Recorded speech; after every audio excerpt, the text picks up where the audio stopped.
नमस्कार।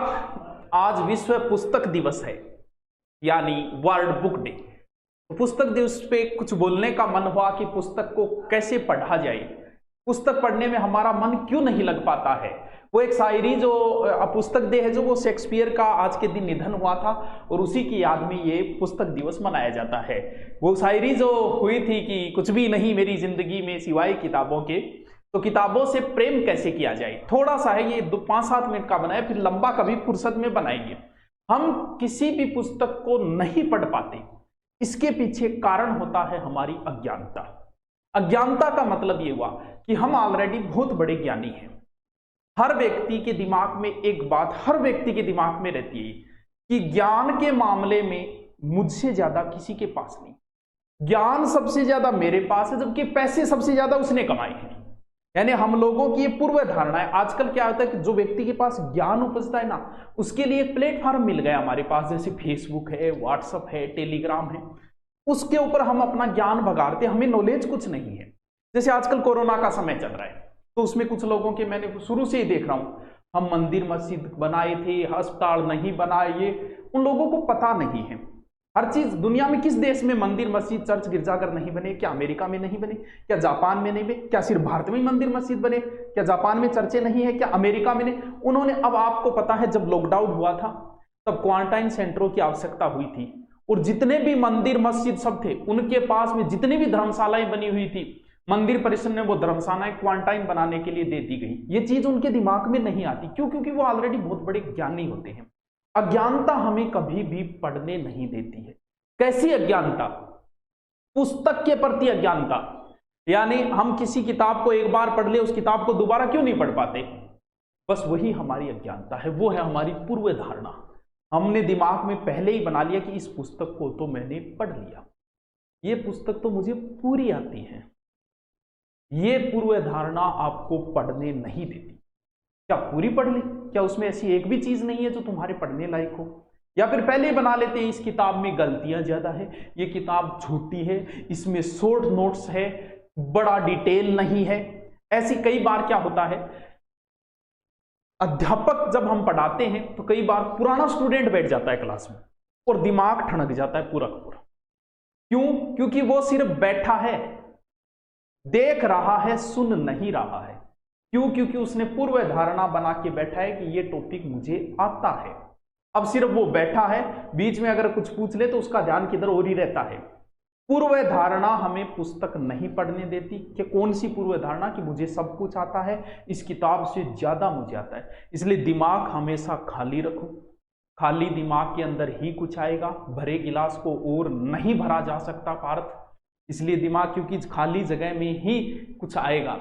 दिल में कोई जगह है तो ही तो कोई आके बैठेगा, तभी तो पूछा जाता है। पूछते नहीं क्या है क्या कोई? बोल कौन नहीं तो मुझे जगह दे। क्यों? क्योंकि अगर खाली जगह, तो दिमाग को खाली रखो कि मुझे कुछ नहीं आता, इस पुस्तक में बहुत ज्ञान है, इस पुस्तक को मैं पढ़ूंगा। नेक्स्ट, अगर कुछ टॉपिक की बात करें कि पढ़ना तो आसान नहीं है। अगर इतना आसान होता तो हर कोई पढ़ लेता यार। दुनिया के कितने प्रतिशत लोग पढ़ते हैं? कुछ लोग जरूरत से पढ़ते हैं। तुम इसलिए पढ़ रहे हो आज मेवाड़ मारवाड़ का इतिहास कि तुम्हें नौकरी लगना है। अगर नहीं लगना होता तो तुम कभी नहीं पढ़ते इनके बारे में। आज तुम रामायण महाभारत इसलिए नहीं पढ़ रहे कि आपके सिलेबस में नहीं, अगर लगा दी जाती तो तुम पढ़ते, मजबूरी में पढ़ते हैं। 2% ऐसे लोग होते हैं। यानी आपसे मैं कहूं क्यों पढ़ रहे हो, तो आपका जवाब होगा कि ज्ञान बढ़ाने के लिए। ऐसा जवाब नहीं, हमारी जरूरत है, हमें नौकरी लगना है इसलिए पढ़ रहे हैं। तो पढ़ना कहीं आसान तो है नहीं, तो फिर मन लगाएं तो फिर किताबों में मन कैसे लगाएं? बात यही तो है। बात यहां मन लगाएं तो किताबों, ये मन जो है ना वो है तो हमारे वश में ही, लेकिन ये कई बार हमें बस में कर लेता। हमारे शरीर के सभी अंग जो है वो हमारे कहने पे काम करते, हाथ पांव आंखें जो भी है, लेकिन ये मन ऐसा है कि जो कई बार हमसे आगे निकल जाता है और ये हमें अपने बस में। मन एक ऐसे, अब आपकी बात यहां देखो, मन व मस्तिष्क, ये बड़ा विवाद है कि मन और मस्तिष्क एक ही है कि दो के है। किसी डॉक्टर से कहोगे तो डॉक्टर कहेगा भैया मन नाम की कोई चीज नहीं है। आप मस्तिष्क कहोगे तो मैं तेरा अभी निकाल के दे दूंगा और तेरा हाथ में पकड़ा दूंगा, ये ले मस्तिष्क। लेकिन मन के बारे में मुझे नहीं पता। कुछ विद्वान मन और मस्तिष्क को एक ही मानते हैं, लेकिन हम चर्चा करें कि क्या मन और मस्तिष्क एक ही है क्या? पहले इसकी व्याख्या तो करें। देखो, मार्केट में गए, किसी पुस्तक को आपने देखा, किसी किताब को आपने देखा, देखते ही दिमाग में आया कि ये तो उस लेखक की है। ये बात दिमाग में आई, ये बात आपके दिमाग में आई है, ये पुस्तक। अब आपके मन में कौन सी बात आएगी कि इस पुस्तक को मैं खरीद लूं, शायद मैं नौकरी लग जाऊंगा। ये बात आपके दिमाग में नहीं आई है, ये बात आपके मन में आई है। फिर आई कि इस पुस्तक का लेखक वो है जो वहां पर पढ़ाता है। ये बात आपके मन में नहीं आई है, ये बात आपके दिमाग में आई। मन और दिमाग दोनों अलग चीजें हैं। वैसे मन का कोई अस्तित्व नहीं है शरीर के अंदर, भी फेफड़ा निकाल के दे सकते हैं, DIL निकाल के दे सकते हैं, मस्तिष्क निकाल के दे सकते हैं, लेकिन मन निकाल के नहीं दे सकते। लेकिन फिर भी कहीं ना कहीं ये दोनों चीजें हैं तो अलग अलग। मन हमेशा ये चाहता है कि इजी काम किए जाए। आपको मन उस काम की ओर ले जाएगा जो काम करने में आसान है, क्षणिक सुख की ओर ले जाएगा। कैसे सर? क्षणिक सुख का मतलब जैसे आप बाजार में जाओ, एक तरफ समोसे की दुकान है और एक तरफ फल फ्रूट की है, तो आपका मन कहेगा भैया समोसा खा ले, क्षणिक सुख दे रहा है। जबकि भविष्य का सुख तो है कि भी समोसे वगैरह खराब करते हैं शरीर के लिए। सुबह 4 बजे उठो, आपका मन कहेगा रहने दे यार, किसी उठे पड़े हो रहे नहीं। क्यों? क्योंकि क्षणिक सुख को कह रहा है, मस्तिष्क नहीं कहेगा ये बात आपका मन कह रहा है। क्यों? क्योंकि मन जो है वो अच्छे कार्य की ओर ले जाता है, क्षणिक सुख की ओर ले जाता है। अच्छे कार्य नहीं, क्षणिक सुख। उस समय किस चीज में आनंद प्राप्त हो रहा है? सोने में आनंद प्राप्त हो रहा है, तो मन कहेगा सो, मस्तिष्क कहेगा अरे पढ़ ले। मन और मस्तिष्क जो है उसको परिभाषित अगर हम करें तो दोनों बहुत अलग अलग चीजें हैं। लेकिन साइकोलॉजी में हो सकता है एक चीज मान ली गई हो, विज्ञान के अंदर मन का वैसे कोई अस्तित्व नहीं है। अब बात हम करते हैं कि मस्तिष्क जो है वो भी बड़ा महत्वपूर्ण। वैसे बात करें कि मन को अगर आप थोड़ा सा कंट्रोल करना अगर सीखोगे, कहीं ना कहीं इसके विपरीत चलना पड़ेगा। कुछ दिन विपरीत चलो, फिर इसके समझ में आ जाएगी कि भाई साहब हमारा कहना नहीं मानेंगे। अब जो ये कह रहे हैं वही, सुबह उठने का मन नहीं किया, एक बार इसके विपरीत चलो, उठना शुरू कर दो, बाद में ये कहना ही बंद कर देगा, छोड़ यार ये मानेगा तो नहीं, चलो ठीक है उठ जा भाई तू उठ जा। एक बार इसके थोड़ा सा, या इतना भी बेवफा नहीं है कि आपका कहना ही न माने, धीरे धीरे, क्योंकि ये आपकी शरीर का अंग है। शरीर का अंग है तो एक दिन वो आपका कहना मान लेगा। मानेगा तभी जब आप इसके विपरीत कार्य करोगे, कुछ दिन विपरीत कार्य करोगे। अब मस्तिष्क जो है, मन और मस्तिष्क बता दिया। मस्तिष्क से प्रभावित होती है हमारी आंखें। कैसे? जैसे मैं एक लाइन पढ़ता हूं कि क्या लॉकडाउन खोल देना चाहिए। आप में बहुत सारों ने यही लाइन पढ़ी है। क्यों पढ़ी है? क्योंकि हमारे मस्तिष्क ने इसे लखनऊ शब्द को लॉकडाउन ही समझ लिया। हमारे मस्तिष्क ने आंखों को आदेश पहले ही दे दिया।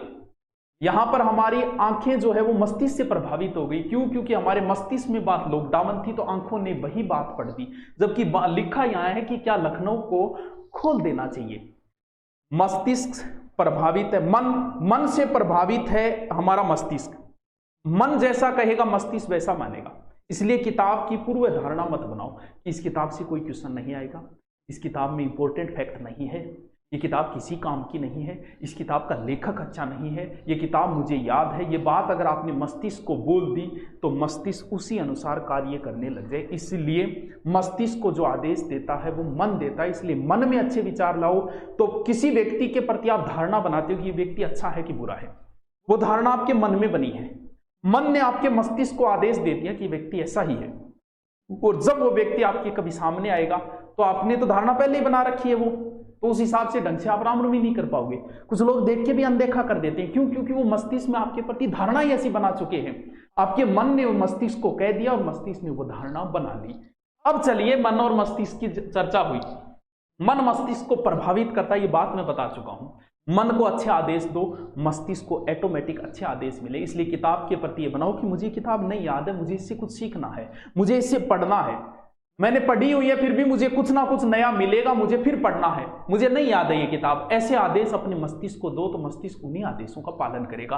अब बात आती है लास्ट, मनोरंजन और विराम कितना जरूरी है पढ़ाई के लिए। पहली बात तो ये कि मनोरंजन और विराम दोनों अलग अलग चीजें। मनोरंजन का अर्थ यह हुआ कि मन का रंजन, यानी कुछ समय के लिए हम हमारे स्कूल के अंदर 40 से 45 मिनट ही सेट किए होते हैं। क्यों होते हैं? उसके बाद हर 5-10 मिनट का गैप आता है फिर क्लास। क्यों? क्योंकि 40-45 मिनट के बाद हमारे मस्तिष्क को थोड़ी सी मनोरंजन की आवश्यकता होती है। अगर आप वयस्क हो तो 1 या 1.5 घंटे बाद आवश्यकता होती है। मनोरंजन का मतलब, बहुत सारे बच्चे हैं जो माँ बापों की यह धारणा होती है कि बच्चा अगर खेलेगा तो फिर पढ़ाई में पिछड़ जाएगा। ऐसा नहीं। हाँ, हो सकता है वो नहीं खेलेगा, सिर्फ पढ़ाई करेगा, पढ़ाई में वो आगे जा सकता है, व्यवहारिक ज्ञान में वो नहीं जा पाएगा। इसीलिए जो बीच की कैटेगरी के लड़के ज्यादा सफल होते हैं, ज्यादा पढ़ाकू बच्चे सफल जरूर हो जाएंगे, नौकरी लग सकते हैं, लेकिन उन्हें कभी व्यवहारिक ज्ञान नहीं हो पाता। क्यों? क्योंकि वो जो है वो मनोरंजन से दूर हो जाते हैं, खेल कूद से दूर हो जाते हैं।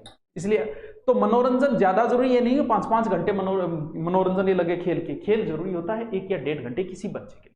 आवेश को तो इसकी भी इतनी आवश्यकता नहीं है। अब बात आती है विराम देना। मनोरंजन में गीत आ सकते हैं, डायलॉग आ सकते हैं, कॉमेडी आ सकती है और कोई अच्छी शायरी आ सकती है, मनोरंजन है। अब बात आती है विराम। मनोरंजन के अंदर भी दिमाग काम करता है। दिमाग भी हमारे शरीर का एक अंग है। शरीर के हर अंग को विश्राम की आवश्यकता होती है।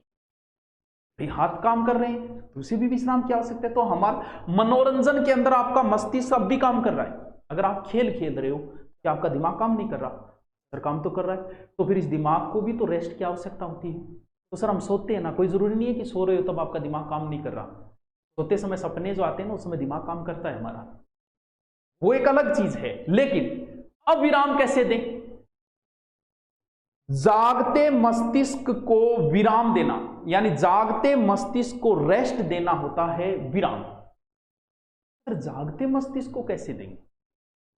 कुछ नहीं सोचना, कुछ नहीं सोचना ही मस्तिष्क को विराम देना है। मनोरंजन अलग चीज है, मस्तिष्क को विराम देना अलग चीज है। कुछ न सोचना ही मस्तिष्क को विराम देना है। कैसे? जैसे मान लो आप खोए हुए हो। कई बार हम खो जाते हैं, हमें यह भी नहीं पता होता कौन देख रहा है। आज हमने उन्हें जी भर के देखा, न जाने वो किन ख्यालों में खोए थे। मान लो आप एक टकटकी लगा के देख रहे हो, कुछ नहीं सोच रहे, ये मस्तिष्क को विराम है।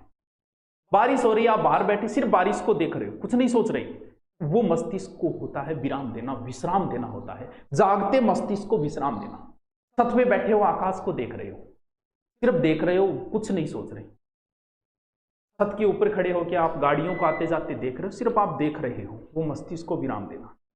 आकाश में तारे देख रहे हो, सिर्फ देख रहे हो, सोच नहीं रहे, वो होता विराम। अगर सोचने लग गए ना ये चांद तारे तोड़कर लाना तो मूर्खता की बातें हैं, तू कहे तो पाए ला दूं, ये सोचना है, जबकि आपको विश्राम देना है, सोचना नहीं है। तो मस्तिष्क को बिना कुछ सोचे कई बार रेस्ट देना, वो होता है जागते मस्तिष्क को।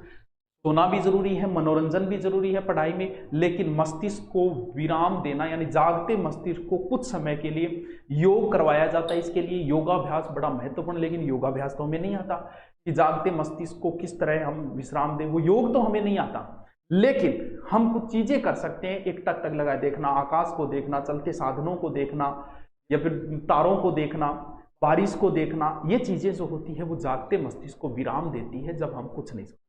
तो पढ़ाई के लिए जरूरी है अपने मन को तैयार करना। पढ़ना आसान नहीं है, ये बात बोल दी, लेकिन हमें पढ़ना है किसी किताब के प्रति, तो उस किताब के प्रति अपनी धारणा पैदा करो, पूर्व धारणा को छोड़ के। फिर अपने मन को तैयार करो, मन को वश में करो, मन के विरुद्ध कुछ कार्य करो। फिर हमारे मस्तिष्क को तैयार करो, और जब मस्तिष्क तैयार हो गया तो मस्तिष्क हमारी आंखों को आदेश देता है, और हमारी आंखें वही रहेगी जहां हमारा मस्तिष्क चाहेगा। और फिर पढ़ाई के बीच में थोड़ा थोड़ा मनोरंजन। Okay, thank you.